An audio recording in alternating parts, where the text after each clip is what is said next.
अस्सलाम वालेकुम, मैं हूं दिल इम्तियाज़ और आप देख रहे हैं तख्ती ऑनलाइन।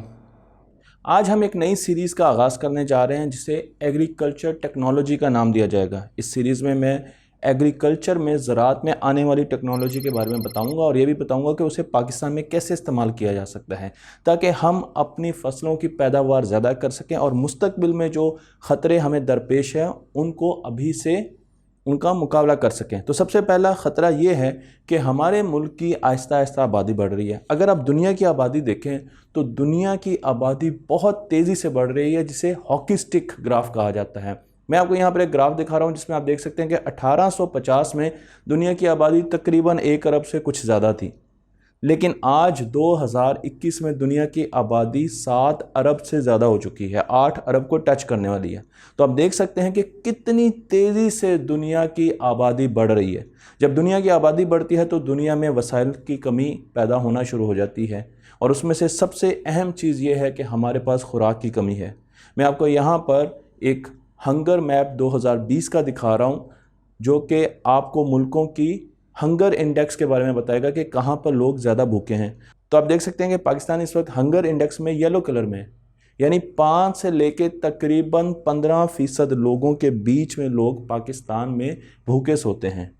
और ये तादाद पूरी दुनिया की 2030 में 840 मिलियन, 1 मिलियन 10 लाख का होता है, 840 मिलियन होने जा रही है कि इतने लोग भूखे सोया करेंगे, उनके पास खाने को कुछ नहीं होगा।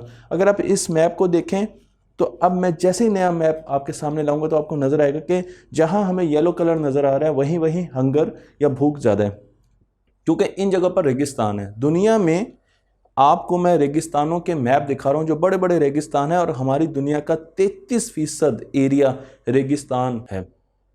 और अगर सिर्फ हम ड्राई लैंड देखें, खुश्क ज़मीन देखें, तो 42% एरिया बनता है दुनिया का जिस पर काश्तकारी अभी तक नहीं की जा रही थी। और अगर आप भूख का इंडेक्स देखें तो वो भी उन्हीं इलाकों में ज़्यादा है जहाँ पर रेगिस्तान है, सवाए कुछ इलाकों के जैसे सऊदी अरेबिया है जिनके पास मादनियात है। तो जहाँ जहाँ पर आपको रेगिस्तान नज़र आ रहे हैं वहाँ वहाँ आप देखें तो भूख बहुत ज़्यादा है और आने वाले वक्तों में इस भूख में शदीद इजाफा होने वाला है। मैं आपको पाकिस्तान की तरफ लेके चलता हूँ। पाकिस्तान के बड़े 4 रेगिस्तान हैं जो कि मैं आपको यहाँ पर दिखा रहा हूँ। हमारे पास थर रेगिस्तान है, चोलिस्तान है, थल है और उसके साथ खरान डेजर्ट है। पाकिस्तान का दुनिया से निस्बतन कम 14% रकबा रेगिस्तान, लेकिन पाकिस्तान सिर्फ इस 14% को निकाल कर 86% रकबे पर काश्तकारी नहीं करता, बल्कि अगर आप बलूचिस्तान को देखें तो बलूचिस्तान पाकिस्तान का 42% है, तो हम उस पर भी काश्तकारी नहीं कर सकते, वो ड्राई लैंड है। तो ओवरऑल अगर आप देखें तो पाकिस्तान का तकरीबन 50% इलाका ऐसा है जहां पर ज़राअत नहीं हो रही, एग्रीकल्चर नहीं हो रही, काश्तकारी नहीं हो रही। और वक्त के साथ साथ हमारे मुल्क में भी भूख बढ़ती जा रही है।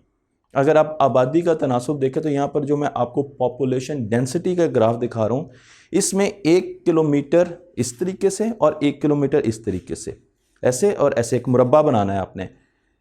1 किलोमीटर, 1 स्क्वायर किलोमीटर एरिया में, यानी 1 किलोमीटर ऐसे, 1 किलोमीटर ऐसे, 1 किलोमीटर और 1 किलोमीटर ऐसे, उसके बीच में कितने लोग रहते हैं? तो जब पाकिस्तान बना था 1950 में 75 लोग 1 स्क्वायर किलोमीटर में रहते थे, लेकिन 2020 में ये तादाद 265 लोगों की हो गई। 265 लोग 1 स्क्वायर किलोमीटर में रहते हैं। और अगर आप 2030 और 40 के प्रेडिक्शंस देखें तो बहुत ही हैरतनाक और हौलनाक किस्म की प्रेडिक्शन है कि किस तरीके से हमारी आबादी ऊपर जा रही है और हमारे लोगों के पास खाने को नहीं होगा। अगर आप आज की ही बात कर लें, 2018 की बात कर लें, ये 2018 का मैप दिखा रहा हूँ, तो सबसे ज़्यादा भूख बलूचिस्तान में, तकरीबन 50% लोग भूख का शिकार है। पाकिस्तान में 35% लोग भूख का शिकार हैं। सबसे कम भूख गिलगित बल्तिस्तान में है, लेकिन सिंध में भी बहुत ज़्यादा भूख है। तो इस भूख से बचने का क्या हल है? एक तो यह कि हम अपनी पूरी ज़मीन को कल्टीवेट करें, जो कि मैं आपको बताने वाला हूँ कि वो हम कैसे करेंगे, लेकिन उसके साथ साथ हमें अपने पानियों का भी मुफीद इस्तेमाल करना होगा। पाकिस्तान के पास 240,000 स्क्वायर किलोमीटर का पूरा एरिया है जो कि इसका पानी है, समंदरों का पानी है, बहीरे अरब। अगर आप इस एरिया को जानना चाहते हैं कि ये कितना बड़ा है, तो पंजाब 205,000 किलोमीटर स्क्वायर है। और जिस एरिया की मैं बात कर रहा हूँ समंदर की, पाकिस्तान की जो समंदरी हदूद हैं वो 240,000 स्क्वायर किलोमीटर हैं, तो पंजाब से बड़ी हैं। इनका भी हम इस्तेमाल कर सकते हैं मुस्तकबिल में, ज़राअत के लिए भी कर सकते हैं और फार्मिंग के लिए भी कर सकते हैं। तो हमारे पास बहुत ज़्यादा एरिया है, लेकिन हमें जदीद टेक्नोलॉजी को लाना होगा। सबसे पहले डेजर्ट की बात करते हैं कि रेत हमारे लिए और डेजर्ट हमारे लिए क्यों नुकसानदेह हैं।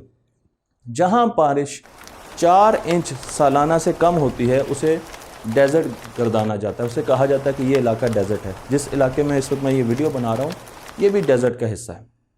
और डेजर्ट आहिस्ता आहिस्ता बढ़ते जाते हैं और इनके बढ़ने की वजह यह है कि हम दरख्तों को काट रहे हैं, बारिशें कम हो रही हैं, ग्लोबल वार्मिंग हो रही है, सीजन्स बदल रहे हैं। ये वो सारी चीज़ें हैं जो आहिस्ता आहिस्ता ज़मीन को रेत में बदल रही हैं।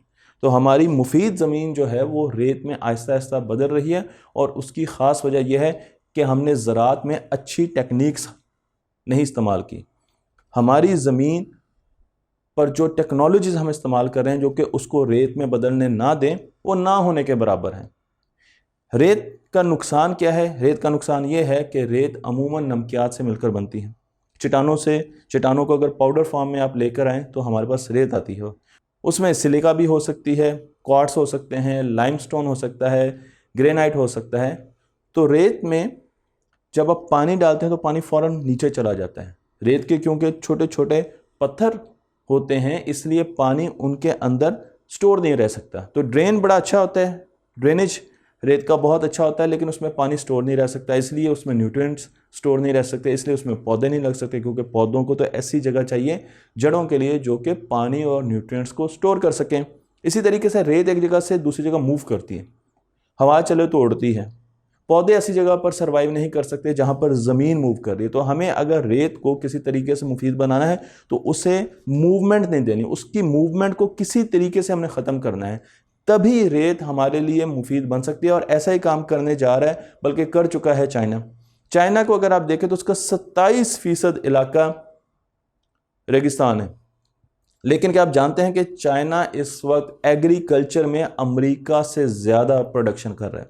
हालांकि उसका एरिया और अमेरिका का एरिया तकरीबन बराबर है, लेकिन जो चाइना की ज़राअत है वो अमेरिका से बहुत ज़्यादा आगे है।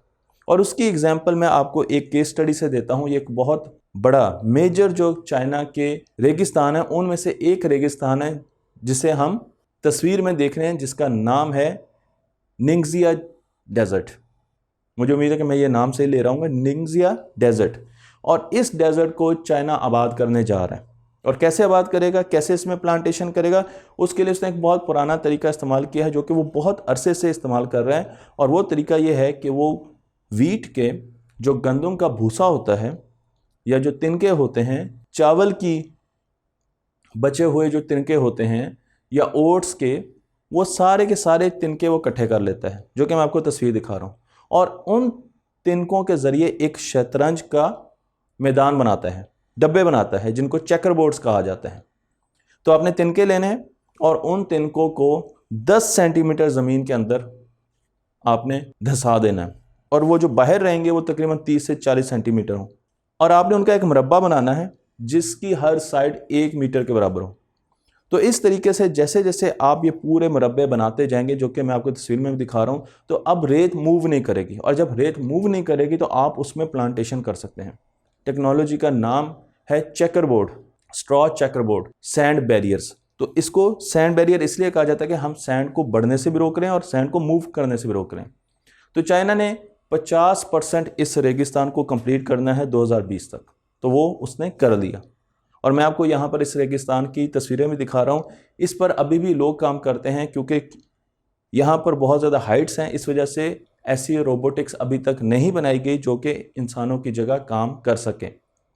लेकिन सिर्फ हम स्ट्रॉस का इस्तेमाल नहीं कर सकते, हम प्लास्टिक का भी इस्तेमाल कर सकते हैं। मैं आपको यहाँ पर दिखा रहा हूँ कि किस तरीके से प्लास्टिक से चेकर बोर्ड्स बनाए जा रहे हैं। लेकिन अब और भी नई जदीद टेक्नोलॉजीज़ आ रही हैं, जिसमें आपको यहाँ पर सफ़ेद रंग की बोरियां नज़र आ रही हैं, जिनके अंदर हम रेत को भरते हैं और फिर इनके ज़रिए ज़मीन रेगिस्तान के ऊपर मुरब्बे बनाए जाते हैं। ये ऐसा मटेरियल है जो डिग्रेडेबल है, इसे पॉलीलैक्टिक एसिड सैंड बैरियर्स कहा जाता है। तो जब आप इसको डाल देते हैं तो आहिस्ता आहिस्ता ये ज़मीन के अंदर खुद ब खुद हल होता जाता है। इको फ्रेंडली है, इसका ज़मीन को कोई नुकसान नहीं है। और उसके साथ साथ इसकी जो लाइफ है वो स्ट्रॉ से, जो मैंने आपको पहले तिनकों की बात की थी, उससे डबल है। तो बहुत आसानी से इनको बचाया जा सकता है और एक बंदा अपने पूरे एक दिन का वज़न कंधे पर रखकर जा सकता है और पूरा दिन काम कर सकता है। लेकिन अगर उसने स्ट्रॉज उठाने हैं जो कि उसने पूरा दिन लगाने हैं तो उसके लिए उसे बहुत ज़्यादा चक्कर लगाने पड़ेंगे। लेकिन अब हम आते हैं फाइनल टेक्नोलॉजी की तरफ जो कि आ रही है और रेगिस्तान को बदलने जा रही है ग्रीनलैंड्स में। ये सिर्फ एक टेक्नोलॉजी की बात हो रही है, ऐसी बहुत सी टेक्नोलॉजीज है जो कि आने वाली वीडियोस में हम डिस्कस करेंगे। और ये टेक्नोलॉजी आई है चाइना की एक यूनिवर्सिटी से जिसे चोंगक्यू, मुझे उम्मीद है मैं नाम से ही ले रहा हूँगा, चोंगक्यू यूनिवर्सिटी कहा जाता है। और यहाँ के साइंसदानों ने एक ऐसी पेस्ट बनाई है जिसको जब आप सैंड में मिक्स करते हैं तो कुछ अरसे के बाद सैंड मिट्टी में कन्वर्ट हो जाती है। मैं आपको यहाँ पर तस्वीर भी दिखा रहा हूँ, तो आप देख सकते हैं कि यहाँ पर कार्बोक्सी मिथाइल सेलुलोज, ये सेलुलोज है जो कि प्लांट से हासिल की जाती है, उस सैंड में जब उसको मिक्स करते हैं तो हमारे पास मिट्टी आ जाती है और फिर उस मिट्टी के ज़रिए हम काश्तकारी कर सकते हैं। जब रेत को मिट्टी बनाया जाता है तो उससे पानी, उसकी जो ज़रूरियात है उसमें पानी है और पानी उसको उतना ही चाहिए होता है जितना आम मिट्टी को चाहिए होता है। तो आपके पास रेगिस्तान में पानी का नेटवर्क होना चाहिए, वो मैं अगली वीडियो में बताऊंगा कि पानी का नेटवर्क कैसे बनाया जाता है। लेकिन फर्टिलाइज़र की उसको ज़्यादा ज़रूरत नहीं होती। यहाँ पर मैं आपको बता दूँ कि चाइना ने तरबूज लगाए, सनफ्लावर्स लगाए, राइस लगाए, मुख्तलिफ़ किस्म की क्रॉप्स लगाई और इस वक्त बहुत एक्सपेरिमेंटेशन की जा चुकी है इस टेक्नोलॉजी का इस्तेमाल करके। और चाइना अपने बड़े बड़े रेगिस्तानों को आहिस्ता आहिस्ता खेत और खलियान में कन्वर्ट करता जा रहा है।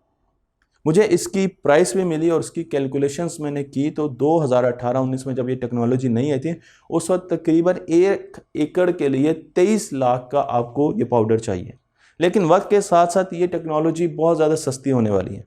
तो आने वाले दिनों में चाइना इसको इस्तेमाल करने जा रहे हैं पाकिस्तान में भी। इसीलिए पाकिस्तान के रेगिस्तानों में चाइना को ख़ास इंटरेस्ट है, क्योंकि वो इन तमाम रेगिस्तानों को और ऐसी बैरन लैंड को जो कि बलूचिस्तान में मौजूद है उसको आबाद करने जा रहा है, उसको काश्त करने जा रहा है। तो मुझे उम्मीद है कि हम भी इस टेक्नोलॉजी से फ़ायदा उठाएंगे, इसको स्टडी करेंगे, देखेंगे और आम करेंगे। और टेक्नोलॉजीज़ के साथ मैं हाजिर हूँगा। तख्ती ऑनलाइन को लाइक कीजिए, शेयर कीजिए और इस इल्म को किसानों तक और स्टूडेंट्स तक पहुँचा दीजिए।